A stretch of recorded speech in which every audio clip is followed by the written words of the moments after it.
We are here at Oklahoma Memorial Stadium, home of the 50-time conference champion Oklahoma Sooners. This is my first trip to Norman. This is my first trip inside the stadium. Impressive facility.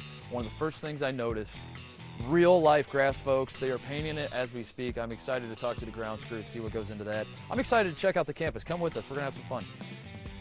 All right, we're here at Owen Field with the Director of Athletic Grounds, Jason, who one of the first things I noticed when we walked out here was that here at Owen Field, Oklahoma uses real grass, real paint. It's kind of going out of favor a lot of places in college football.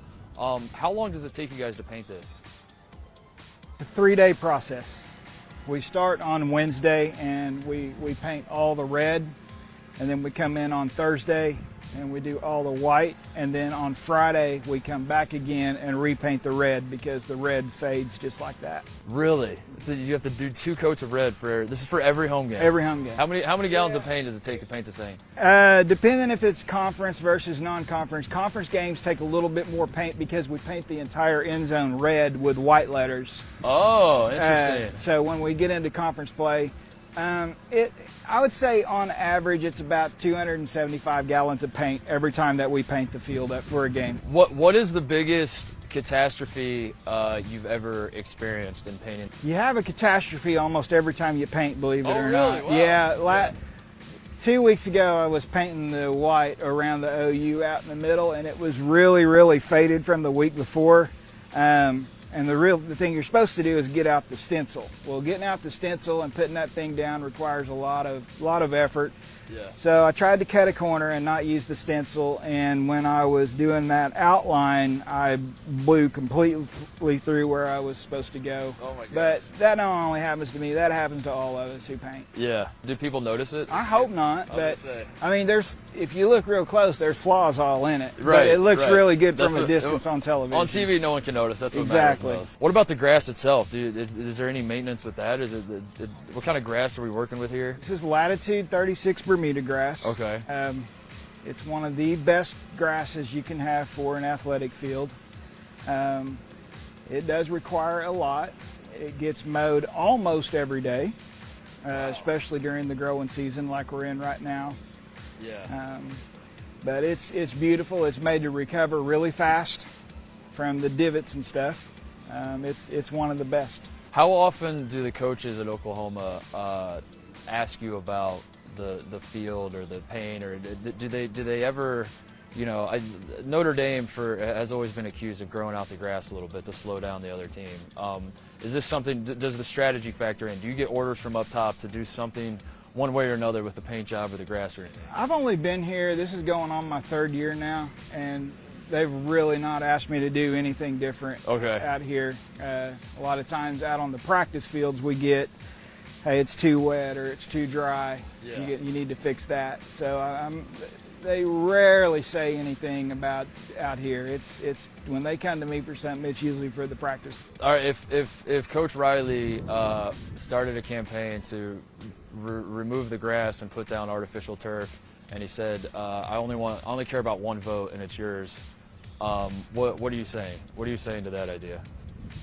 No. No? No. You love the grass? We're in spite of all the work it takes to keep this good? Absolutely. It's still Absolutely. Yeah, we're actually, as soon as this season finishes, we are ripping out this entire field, clear down to the subgrade, because it's 25 years old, and redoing everything.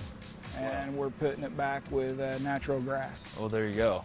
I guess that's good job security. Now the coaches really prefer to play on grass. If you would ask any of the coaches, it's not near as hot as artificial turf. Yeah. You stand on artificial turf right here when the sun is beating down, and you take the temperature of it, it's going to be 130, 140 degrees, whereas your natural grass, it's going to be, 30 degrees cooler. Yeah. Plus, it's just a lot softer. There are way less injuries on natural grass than there are artificial turf. Interesting. The reason that schools go to artificial turf, in my opinion, is because it is a lot less to take care of it. Okay.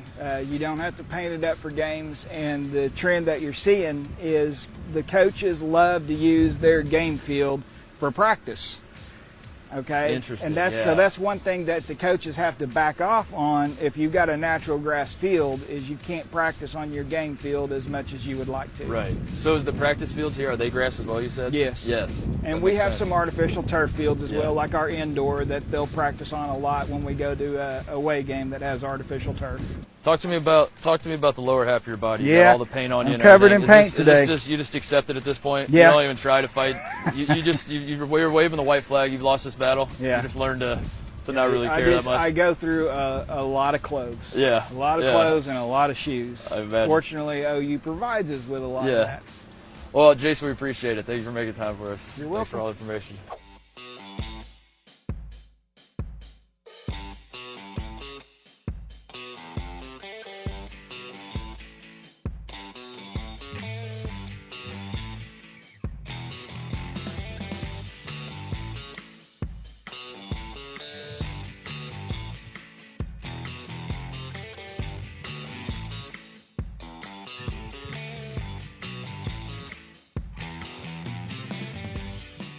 This is something. This is impressive. This is 7 national titles. It's not bad at all. I'll be honest, I don't spend a lot of time thinking about Oklahoma, and one thing I've learned is that I should be. I should be thinking more about Oklahoma. All right, we're in the shadow of a Memorial Stadium here. We got what they call Heisman Park. Oklahoma has won more Heismans than anyone else. They've won 7 Heisman trophies. It's ridiculous. It feels like every other year someone from Oklahoma's up for Heisman. Spencer Rattler might win the Heisman this year. So here we go. Here's Jason White's statue. We got Sam Bradford up here. This one, maybe they've reserved it already for Spencer Rattler. Maybe it's a little presumptive. I don't know. I wonder, like, if these guys get to pick their poses. You got the quarterback pose, obviously. We got guy over there is like kind of looks like he's steamrolling somebody.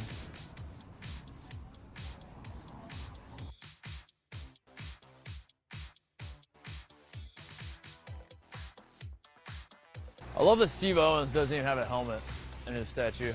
He's like, don't put a helmet on me. That's weak. That's weakness. I want to run through people. All right, we're outside the stadium. They got these statues of all the 4 coaches that have won just a ton of games for Oklahoma, basically. And the youngins might think that Bob Stoops, our Bob Stoops, Fox colleague, or Barry Switzer is the greatest coach in Oklahoma history. You would be wrong. It is this man right here, Bud Wilkinson. Famous for winning 3 national championships, won 47 games in a row, but more importantly than all of that, this man invented a drill called the Oklahoma drill that is so intense, that is so, frankly, dangerous that the NFL has literally outlawed it and banned it. So this man, that's how hardcore this man was. He invented a drill that the NFL was like, it's a little much.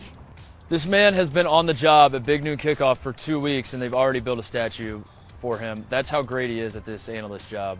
Bob Stoops, ladies and gentlemen. Our Bob Stoops, Fox Sports. Hey, thanks for watching. If you enjoy that clip, make sure you click subscribe somewhere down here. From game highlights to exclusive interviews and rankings, we've got everything you need as a college football fan right here, College Football on Fox.